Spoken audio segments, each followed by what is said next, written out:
My name is John, and I spend way too much time thinking about why families are basically lighting money on fire with their entertainment budgets. If you're someone who feels guilty every time you check your bank account after a weekend with the kids, or you've ever looked at your credit card statement and thought, how did we spend that much on just having fun, make sure to hit that subscribe button and give this video a thumbs up if this helps you out.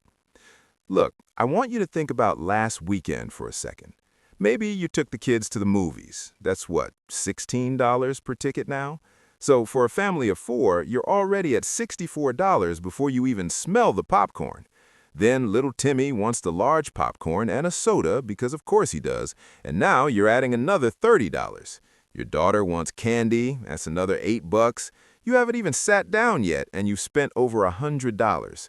And here's the thing, that's just one activity on one day. According to a 2024 study by the Bureau of Labor Statistics, the average American family spends about $3,000 per year on entertainment. But here's what most people don't realize. That number is heavily skewed by families who barely spend anything. When you look at middle-class families who are actually trying to give their kids experiences and memories, that number jumps to somewhere between $5,000 and $7,000 annually. That's a used car. That's a really nice vacation. That's 6 months of groceries for some families. Now, you might be thinking, John, you can't put a price on making memories with your kids. And you're absolutely right. I'm not sitting here telling you to lock your children in the basement and never have fun again. That's not what this is about. This is about the fact that most families are spending double or triple what they need to spend to create the exact same memories. And that gap, that difference between what you're spending and what you could be spending, that's the money that could be going toward your kids' college fund, toward paying off your debt, toward actually building wealth instead of just treading water. Here's the thing that drives me crazy. We've been conditioned, absolutely conditioned, to believe that quality entertainment costs a lot of money. The entertainment industry has done an incredible job of convincing us that if we're not spending money, we're not having fun. And it's not even subtle anymore. Think about how movie theaters are designed. They pump that popcorn smell through the ventilation system. That's not an accident. They know exactly what they're doing. But let me tell you where this really gets interesting. There's this psychological concept called the sunk cost fallacy, and it's absolutely destroying family budgets. Here's how it works.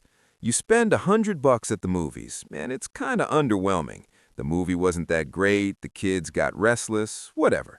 But because you spent that money, your brain tricks you into thinking it was worth it. You tell yourself, well, we made memories, even if those memories are pretty forgettable. And then next weekend, you do it again, because that's just what families do, right? Wrong. Let me show you the actual math here, because this is where it gets really shocking. Let's say you're spending $300 a month on family entertainment. That's pretty reasonable for a middle-class family doing the standard stuff, movies, maybe a trip to an amusement park, eating out a few times, bowling, whatever. $300 a month doesn't sound crazy. Over a year, that's $3,600. Now here's what nobody tells you. If you could cut that in half, just in half, and invest the difference, we're talking about $1,800 a year. If you did that starting when your kid is born until they turn 18, assuming a modest 7% return, you'd have roughly $68,000. That's more than a year of in-state college tuition at most public universities. But here's the thing, and this is crucial. I'm not even talking about cutting your entertainment in half in terms of quality or quantity. I'm talking about spending half as much money to have the same amount of fun. That's the hack. That's what we're here to talk about. Look, most families approach entertainment spending completely backwards. They think about what they want to do, and then they figure out how to pay for it. That's the wrong order. What you need to do is decide how much entertainment actually matters to your other financial goals. Allocate a specific amount of money to it, and then, and this is the key, get creative about maximizing the fun you can have within that budget. Now, you might be thinking, John, that sounds like being cheap. That sounds like I'm going to have to tell my kids we can't afford things. And I get it. Nobody wants to be the parent who says no all the time. But here's what most people don't realize. Kids don't actually care about how much money you spend. They care about time and attention and novelty. A study from the University of British Columbia found that when researchers asked kids about their favorite memories with their parents, less than 12% involved activities that cost more than $50. Think about that. 88% of kids' favorite memories with their families were either free or relatively cheap. The problem is we're projecting our own anxieties about money and status onto our kids. We think they need the expensive stuff because we feel inadequate if we're not providing it, but that's our issue, not theirs. So let me give you the actual framework here. This is the system that can legitimately save you thousands of dollars a year without your family feeling deprived. I call it the entertainment budget hack, and it has 4 parts. Part 1 is the entertainment audit.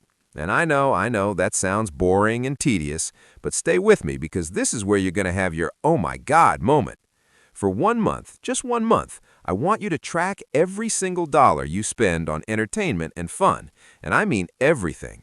The movies, yes, but also the impulse stop for ice cream, the money you spent on that fare that came through town, the bowling, the mini golf, the streaming services you're paying for, all of it. Don't try to change your behavior yet. Just track it. Write it down, use an app, whatever works for you. What you're going to find, and I've had hundreds of people do this exercise, what you're going to find is that you're spending way more than you think. Because here's the thing, our brains are really bad at tracking small purchases. $20 here, $40 there, it doesn't feel like much in the moment, but when you add it all up at the end of the month, you're going to be shocked. Most families who do this realize they're spending 30 to 50% more on entertainment than they thought they were. That awareness alone is incredibly powerful. Part 2, and this is where we start getting into the actual hack, is the category split. You need to divide your entertainment spending into 3 categories. Category 1 is free entertainment. Category 2 is cheap entertainment, let's say anything under $25 for the whole family. Category 3 is premium entertainment, the expensive stuff. Now, here's the ratio you want to aim for. 60% of your entertainment activities should be free, 30% should be cheap, and only 10% should be premium. Now, look, those percentages aren't set in stone. Maybe for your family it's 50, 30, 20, or whatever. The point is that the expensive stuff should be the exception, not the rule. But this is where the psychological shift happens, because you're not saying we can't afford to do fun things. You're saying we're going to do a ton of fun things, and most of them are going to be free or cheap, which means when we do the expensive stuff, it'll actually feel special. Let me give you some concrete examples here, because this is where people get stuck. They say, John, what free entertainment is actually fun? And I'm going to tell you, probably more than you think. Here's a short list. Hiking, going to the park, having a picnic, going to the library and checking out movies and books, playing board games you already own, teaching your kids to cook a new recipe together, having a backyard campout, going to free community events, free concerts in the park, free museum days, most cities have them, riding bikes, going to the beach if you're near one, teaching your kids a skill you have like woodworking or sewing or whatever. And before you say, but my kids won't want to do that stuff, let me tell you, kids are way more adaptable than we give them credit for. The reason they always want the expensive stuff is because that's what we've taught them to expect. If from the time they're little you establish that most weekends we do free or cheap activities and the expensive stuff is occasional and special, they'll adjust. They'll actually get excited about it because it becomes an event. Here's a real example from my own life that illustrates this. I have a friend, let's call him Mike, who has 3 kids. A few years ago, Mike's family was spending about $400 a month on entertainment. They were constantly stressed about money, fighting about the budget, the whole thing. Mike implemented this system, and here's what he did. Every Friday night became family game night at home. Cost? $0 if you already have games, maybe $30 if you need to buy a few. Every other Saturday, they'd do a free activity. Hiking, park, library, whatever. The Saturdays in between, they'd do a cheap activity, maybe mini golf or going to a matinee movie, something under $30. And then, once a month, they'd do something premium, like going to an amusement park or a nice dinner out or whatever. Mike cut his entertainment spending from $400 a month to about $150. That's $250 a month back in his pocket. $3,000 a year. And here's the kicker. When I asked his kids if they felt like they were doing less fun stuff, they said no. They actually felt like they were doing more because they were doing something fun every week, instead of occasionally doing something expensive and then feeling guilty about money. This is where it gets really interesting, because the math isn't even the most important part. The most important part is the psychological shift that happens when you stop equating spending money with having fun. Once you break that connection in your brain, you start seeing opportunities everywhere. You start getting creative. You start actually looking forward to the challenge of how much fun can we have for free this weekend. Now, part 3 of the system is what I call strategic splurging. Because look, I'm not a monster. I'm not saying never spend money on. The key is that when you do spend money, you want to be spending it on experiences that are genuinely special, not just convenient. Because here's what most people don't realize. Convenience spending is what kills budgets. It's the, we don't feel like cooking, let's just go out. It's the kids are bored, let's go to the mall. It's death by 1,000 cuts, and it adds up way faster than you think.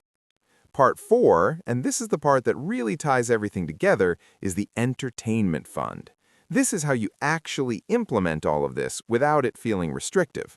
At the beginning of each month, you decide how much money you want to spend on entertainment that month. Let's say it's $150. You can literally take that money out in cash if it helps you visualize it, or you can track it in an app, whatever works for you. But that's your entertainment fund for the month. Now here's the rule. Once that money is gone, you switch to free activities for the rest of the month. That's it. No guilt, no stress, no, oh, we can't afford it. You just shift gears. And here's what happens. This creates a natural incentive to be strategic about how you spend that money. If it's the 15th of the month and you've only got $50 left, you're going to think twice about whether you really want to spend it all at the movies or whether you'd rather save it for something better later in the month. This is psychology working for you instead of against you.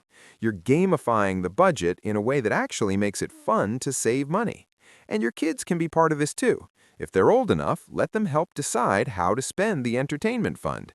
Teach them about trade-offs. Hey, we could go to the movies this weekend, which would use up half our fund, or we could go to the park this weekend and save that money for the water park next weekend.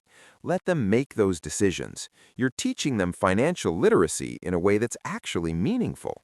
Now look, I know what some of you are thinking. You're thinking, John, this all sounds great, but I don't want to be the parent who's constantly thinking about money. I don't want to be stressed about whether we can afford to get ice cream. And I totally get that.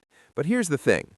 The stress you're trying to avoid by not thinking about money, it's still there. It's just showing up as anxiety when you check your bank account, or as fights with your partner about spending, or as guilt when you can't contribute to your kid's college fund because you don't have any money left over.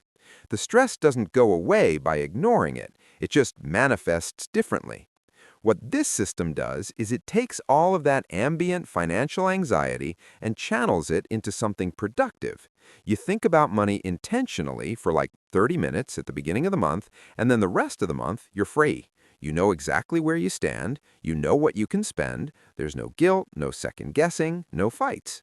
And here's something else that nobody talks about. When you implement a system like this, you actually enjoy the entertainment more. There's research on this. When people spend money mindfully and intentionally, they get more satisfaction from the purchase than when they spend impulsively. It's counterintuitive, but it's true. That $100 trip to the movies that you did without thinking, you probably forgot about it a week later. But that $100 trip to the movies that you saved for and planned and made special, that becomes a memory. Let me give you one more real-world example to really drive this home. I know a couple, let's call them Sarah and Tom, who have 2 kids. Before they implemented something like this system, they were spending about $5,000 a year on entertainment. They weren't tracking it, they weren't planning it, they were just kind of winging it, and they were stressed. They knew they should be saving more, they knew they should be paying off debt faster, but they also felt like they deserved to have fun with their kids. They started doing the entertainment audit, and they were shocked to realize how much they were actually spending. So they decided to cut their entertainment budget in half to $2,500 a year. That's about $200 a month. Now, that probably sounds impossibly low to some of you. How can you have fun on $200 a month with 2 kids? Here's how they did it. They got a membership to their local children's museum for $120 a year. That paid for itself in 3 visits, and they went probably once a month. So right there, they had 12 entertainment activities for $120 or $10 per activity. They started doing way more free stuff: hiking, parks, game nights, movie nights at home. They got strategic about their splurging. Instead of randomly going to expensive restaurants, they'd check Groupon and find deals. They'd go to matinee movies instead of evening shows. They'd pack snacks from home instead of buying them at concession stands. By the end of the first year, they'd saved $2,500. They used that money to pay off one of their credit cards. The following year, they kept the same budget, saved another $2,500, and opened a $529 college savings account for their kids. By year 3, they were debt-free except for their mortgage, and they were putting that $2,500 a year toward retirement. And here's the crazy part. When I asked them if they felt like they were having less fun, they said absolutely not. They said they were actually spending more quality time together as a family because they'd gotten creative. They'd started doing things they never would have thought of when they were just defaulting to expensive activities. And their kids didn't complain because the kids didn't know any different. This was just how their family operated. That's what I want you to understand. Your entertainment budget is not just about entertainment. It's about values. It's about priorities. Every dollar you spend on entertainment is a dollar you're not spending on something else. Maybe that something else is debt repayment. Maybe it's retirement savings. Maybe it's building an emergency fund so you can sleep at night. Only you can decide what matters most to you. But what you can't do, what none of us can do, is pretend like these trade-offs don't exist. Look, here's the bottom line. The average family entertainment budget has increased by about 42% over the last decade, according to consumer spending data. We're spending more and more money to keep ourselves and our kids entertained. And most of that increase isn't because we're having more fun. It's because everything costs more, and we've become accustomed to a certain level of spending. We've normalized expensive entertainment to the point where we don't even question it anymore. But here's what most people don't realize, and this is really the key insight. Fun isn't expensive. Convenience is expensive. Lack of planning is expensive. Impulse decisions are expensive. But fun itself? Fun is actually pretty cheap if you're intentional about it. So here's what I want you to do. I want you to start with the entertainment audit. 1 month, track every dollar. See where you actually are. Then, I want you to ask yourself what percentage of that spending was actually worth it. What percentage created memories that you're going to remember in 5 years? I'm willing to bet it's less than half, maybe way less than half. Then I want you to set a target. Maybe you want to cut your entertainment budget by 25%, maybe 50%, whatever feels right for your situation. Create your entertainment fund, implement the 60-30-10 ratio of free, cheap, and premium activities, and stick with it for 3 months, just 3 months. See what happens. I promise you, one of 2 things will happen. Either you'll realize that you actually can have just as much fun for way less money, and you'll stick with it, or you'll realize that entertainment spending is genuinely one of your top priorities, and you'll make a conscious decision to keep spending that money, but you'll cut somewhere else. Either way, you win, because you're making intentional decisions instead of just drifting along and hoping it works out. And here's something else that nobody talks about. When you implement a system like this, you actually enjoy the entertainment more. There's research on this. When people spend money mindfully and intentionally, they get more satisfaction from the purchase than when they spend impulsively. It's counterintuitive, but it's true. That $100 trip to the movies that you did without thinking, you probably forgot about it a week later. But that $100 trip to the movies that you saved for and planned and made special, that becomes a memory. Let me give you one more real-world example to really drive this home. I know a couple, let's call them Sarah and Tom, who have 2 kids.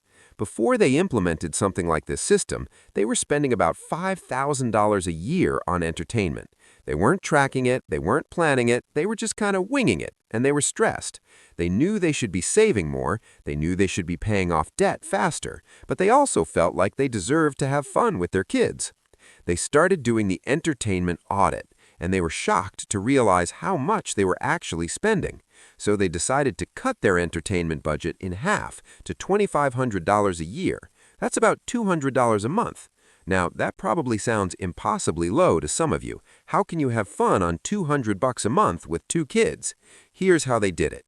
They got a membership to their local children's museum for $120 a year. That paid for itself in 3 visits, and they went probably once a month. So right there, they had 12 entertainment activities for $120 or $10 per activity. They started doing way more free stuff, hiking, parks, game nights, movie nights, and home. They got strategic about their splurging. Instead of randomly going to expensive restaurants, they'd check Groupon and find deals. They'd go to matinee movies instead of evening shows. They'd pack snacks from home instead of buying them at concession stands. By the end of the first year, they'd saved $2,500. They used that money to pay off one of their credit cards. The following year, they kept the same budget, saved another $2,500, and opened a $529 college savings account for their kids. By year 3, they were debt-free except for their mortgage, and they were putting that $2,500 a year toward retirement. And here's the crazy part. When I asked them if they felt like they were having less fun, they said absolutely not. They said they were actually spending more quality time together as a family because they'd gotten creative. They'd started doing things they never would have thought of when they were just defaulting to expensive activities. And their kids didn't complain because the kids didn't know any different. This was just how their family operated. That's what I want you to understand. Your entertainment budget is not just about entertainment. It's about values. It's about priorities. Every dollar